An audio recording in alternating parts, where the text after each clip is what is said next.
En el Evangelio de Juan, Evangelio de nuestro Señor Jesucristo, escrito por Juan, ahí en el capítulo 3, Evangelio de nuestro Señor Jesucristo, escrito por Juan, capítulo 3,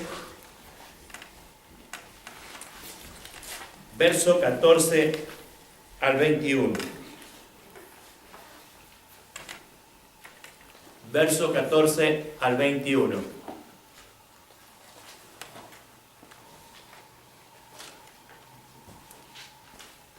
¿Lo tienen?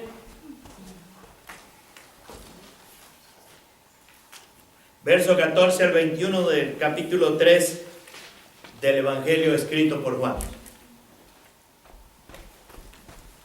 Veo todavía algunas Biblias que andan buscando. Voy a esperar un momentito más para que todos tengamos nuestras Biblias abiertas. ¿Bien? Ándale. Carmen es tramposita como yo era tramposo también. Cuando no sabía dónde estaban los libros, me iba yo al índice. Muy bien, qué bueno. Bien, capítulo 3, verso 14, yo leo el 14 y usted el siguiente.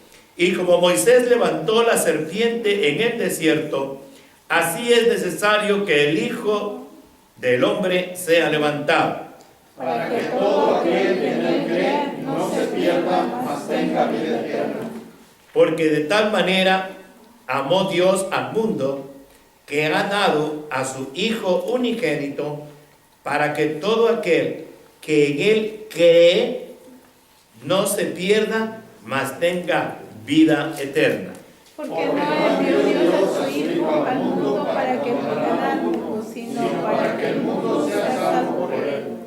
El que en él cree no es condenado, pero el que no cree ya ha sido condenado, porque no ha creído en el nombre del unigénito Hijo de Dios. Y esta es la condenación, que la luz vino al mundo, y los hombres amaron más las tinieblas que la luz, porque sus obras eran malas. Porque todo aquel que hace lo malo y aborrece la luz, y no viene a la luz, perdón, para que sus palabras, dice, y no viene a la luz, para que sus obras no sean reprendidas. Juntos, mas el que practica la verdad viene a la luz, para que sea manifiesto que sus obras son hechas en Dios. Padre, te agradecemos esta hora, este maravilloso y precioso día que nos has dado. Te damos gracias por cada acción de gracias que fue manifestada. Que tú, Señor, sigas bendiciendo a tu iglesia, dándole, Señor, grandes y ricas bendiciones. Ahora vamos a introducirnos en tu palabra. Y te pedimos, mi Dios y mi Padre, que tú tomes esta palabra y que la uses para bien de nuestras almas. Esconde a tu siervo detrás de la cruz de Cristo y detrás de tu Espíritu Santo. En Cristo Jesús. Amén. Puede sentarse. Hoy vamos a hablar acerca de que Cristo murió por los impíos o por los pecadores. Y esto lo hemos leído aquí en el Evangelio de Juan, en el capítulo 3, a partir de estos versículos que hemos leído, ¿verdad? Y hay una palabrita aquí que me encantó, y es la palabrita que dice a su tiempo. A su tiempo. Y esta se encuentra precisamente allá en Romanos 5:6, ¿verdad? Dice, porque Cristo, cuando aún éramos débiles, dice, a su tiempo murió por los impíos. A su tiempo. Nos damos cuenta, mis amados hermanos, que en el momento exacto, dice el escritor a los romanos, que es el apóstol Pablo, dice que cuando éramos impíos, cuando éramos pecadores, Dice, Cristo vino al mundo, dice, en ese momento apropiado. Cuando pasó el tiempo y el hombre entendió y se dio cuenta que nada de lo que hiciera podía darle la salvación o la vida eterna. A ese momento, cuando Dios empezó a ver la necesidad que había, entonces Dios envió a su Hijo para que en la cruz ocupara el lugar que tú y yo deberíamos ocupar. Gálatas 4:4 lo dice, Efesios 1:10 lo dice, y también allá en Tito 1:3, cada uno de estos pasajes hablan acerca del tiempo, del momento exacto que Dios escogió para enviar a su Hijo a morir por nosotros en la cruz, para enviar a su Hijo a favor de los impíos. Si usted sigue leyendo allá en Romanos, usted va a ver donde dice que tal vez alguno osara morir por el bueno, y tal vez otro, ¿verdad?, a morir por alguien que hace lo bueno. Pero entonces dice, pero Cristo muestra su amor a nosotros ahí mismo, en el capítulo 5, en el versículo 8 de Romanos. Pablo dice, pero Dios muestra su amor para nosotros, o para con nosotros, que siendo aún pecadores, Cristo murió por nosotros. Cristo no esperó que usted cambiara su vida por usted mismo. Cristo no esperó que usted se hiciera bueno por usted mismo. Aún cuando estábamos en pecado, aún cuando éramos pecadores, dice la Biblia, Cristo vino para morir en nuestro lugar. En nuestro lugar. La cruz donde Cristo fue crucificado, la cruz donde Cristo derramó su sangre por usted y por mí, era lo que a usted y a mí nos esperaba por causa de nuestro pecado. Y Él fue precisamente a la cruz para morir en nuestro lugar. Estábamos perdidos. Estábamos, mis amados hermanos, incapacitados para salvarnos por nosotros mismos de las consecuencias del pecado. No teníamos ninguna fuerza, no teníamos ningún poder, nada, absolutamente nada de lo que hiciéramos podría salvarnos de las consecuencias del pecado, que el mismo apóstol Pablo, y ahí también en Romanos capítulo 6, dice, verso 23, dice que la paga del pecado es la muerte. Usted y yo no lo podíamos pagar, porque si usted y yo morimos en pecado, estamos separados de Dios y moriríamos lo que en la Biblia se conoce como la muerte segunda. Alguien que fuera puro, santo y sin mancha ninguna, es el que vino a morir por nosotros allá en la cruz. Este amor maravilloso, este amor soberano de Cristo, y no, mis amados hermanos, por nuestros méritos personales o logros humanos, murió por nosotros los pecadores. Usted y yo no habíamos hecho nada. Usted y yo no habíamos conseguido nada para que Cristo muriera en lugar de nosotros en la cruz del Calvario. No es por tus méritos, no es por tu riqueza, no es por tu guapura, no es por tu inteligencia, no es por tu sabiduría que tú te salvas. No hay nada de lo que tú hagas, no hay obra por buena que tú crees que sea que te pueda salvar a ti de la muerte eterna, que quiere decir la separación eterna de Dios. La salvación es para los que pueden reconocer su condición e incapacitados, e indiferentes, e impotentes para poderse salvar por sí mismos. Déjeme decirle, Déjeme decirle algo. Si Cristo hubiera esperado hasta que el mundo fuera justo, hasta que el mundo fuera honesto, hasta que el mundo fuera santo, entonces Él no habría venido. ¿Para qué viene a un mundo donde nadie lo necesitaría? ¿Para qué vendría a un mundo donde todo mundo se podía salvar por sí mismo? Pero como Dios vio que nada de lo que tú hicieras te podía salvar, es que envió a su Hijo al mundo. A usted le sirven un buen plato de mondongo o menudo, como usted conozca. Pero en ese plato viene una de esas cucarachitas chiquititas que por donde quieran andan. Se lo ponen enfrente. Se ve riquísimo, se ve súper bueno. Levante la mano el que se lo comería. ¿Verdad que no? Imagínese usted si nosotros hacemos en un mes 1000 pecados y en un día hacemos un buen pecado, una buena cosa. ¿Usted cree que podríamos salvarnos? ¿O se la pongo al revés?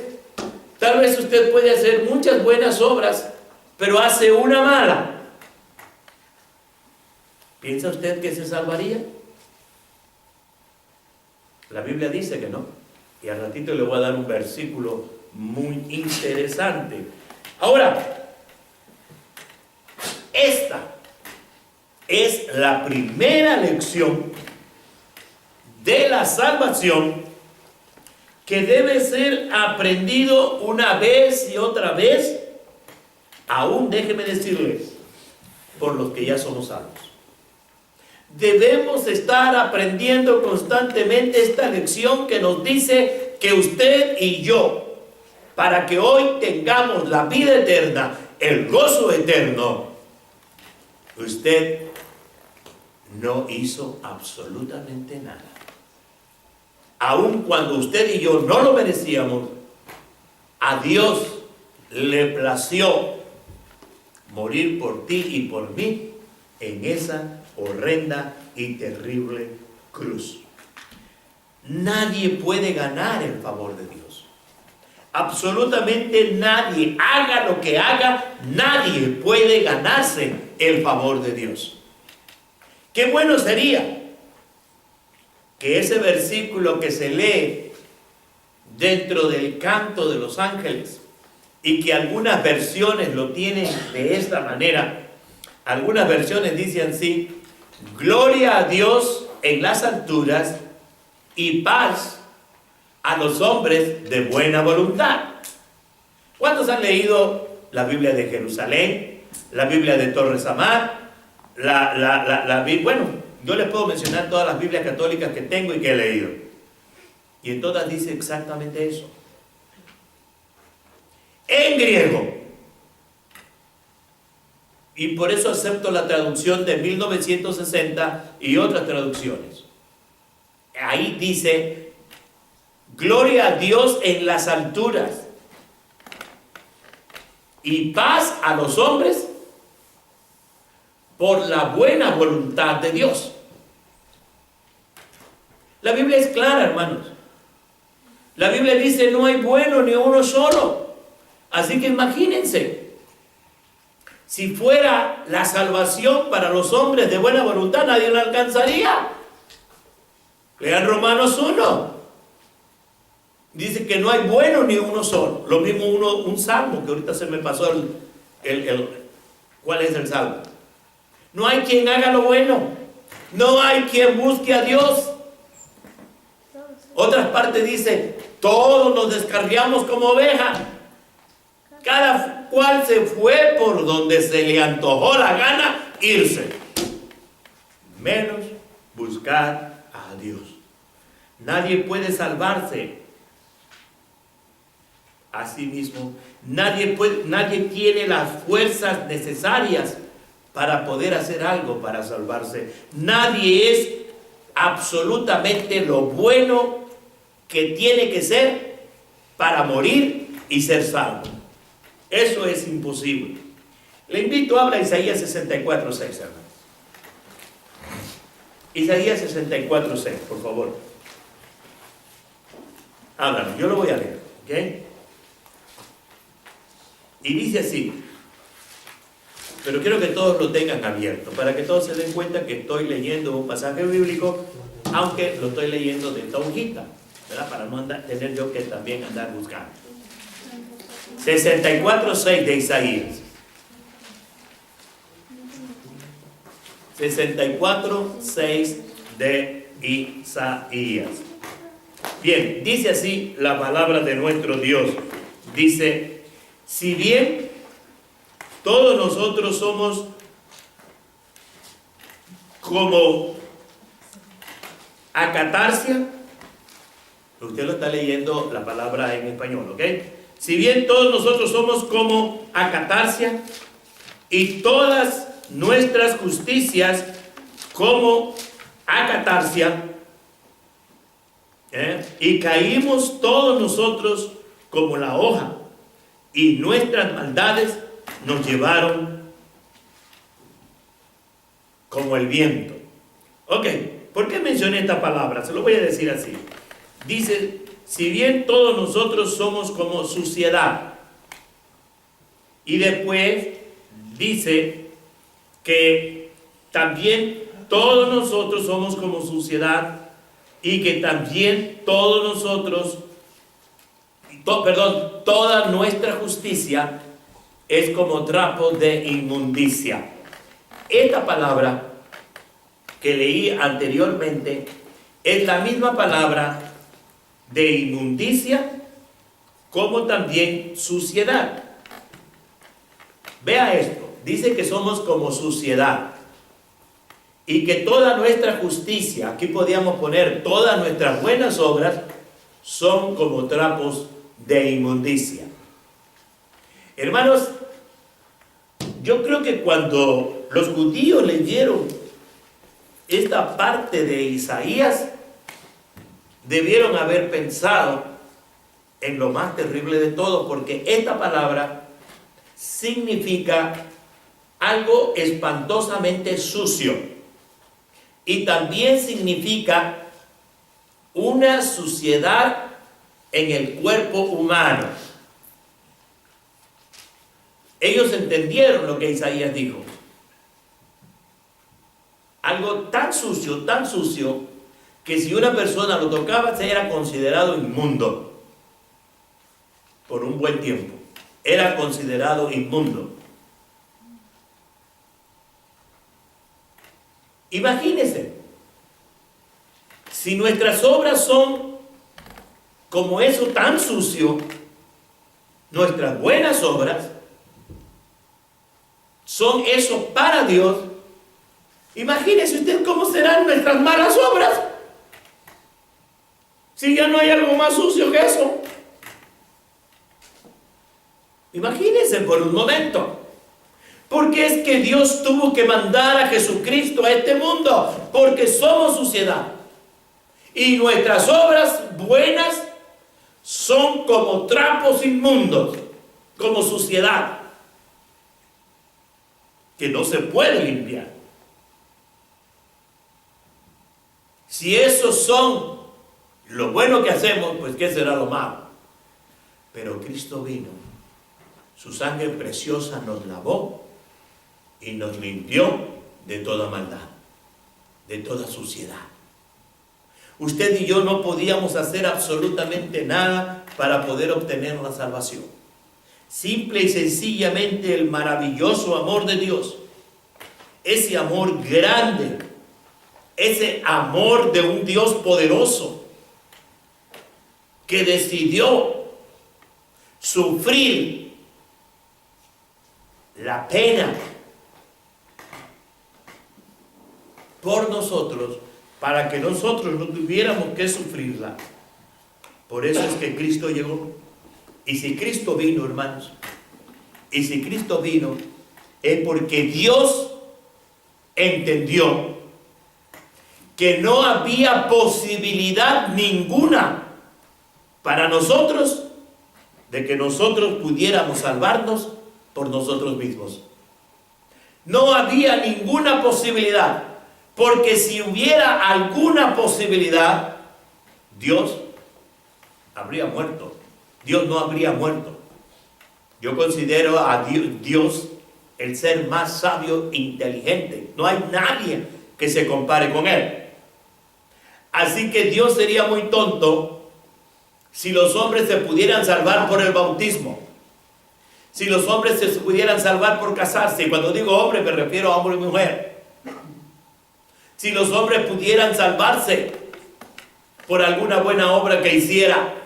Si el hombre por bautizarse o participar de la cena del Señor se estuviera salvando más y más, simple y sencillamente, si el hombre pudiera salvarse por algún tipo de sacramento, de embalde murió Cristo en la cruz. Pero Dios vio que eso no podía salvarnos.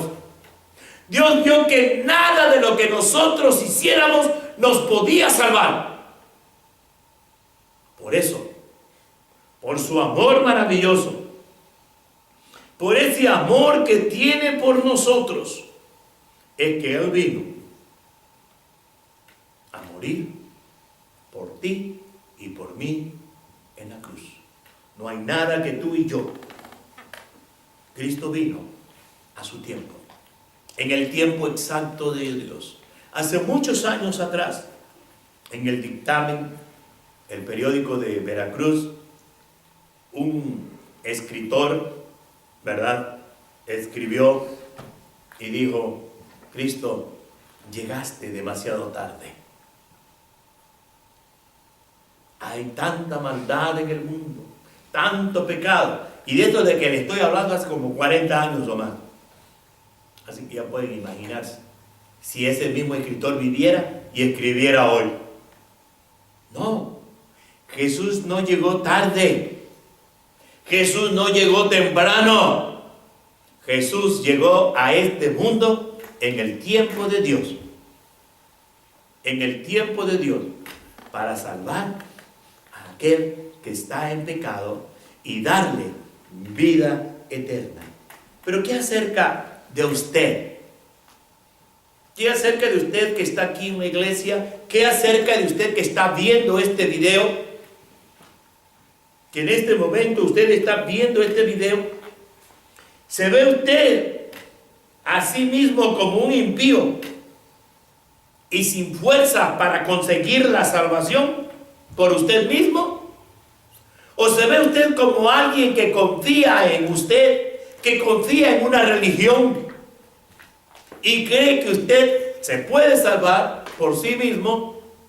Déjeme decirle, a usted vino Cristo y vino para darle salvación y vida eterna. Si ves la suciedad de tu corazón y la suciedad de tus hábitos, reconoce que eres culpable delante de Dios, pero que Dios te ama y Dios te da una oportunidad de salvación, y esa oportunidad de salvación está en Cristo Jesús. Lo único que tienes que hacer en este momento es decir: Señor, reconozco que soy pecador. Señor, me arrepiento de mi pecado. Señor, yo te recibo en mi corazón como mi Salvador. Como mi Salvador. Y te doy gracias porque sé que moriste para salvarme a mí. Hermanos, yo sé que Dios te ama y que Dios murió por ti para darte salvación, para darte vida eterna.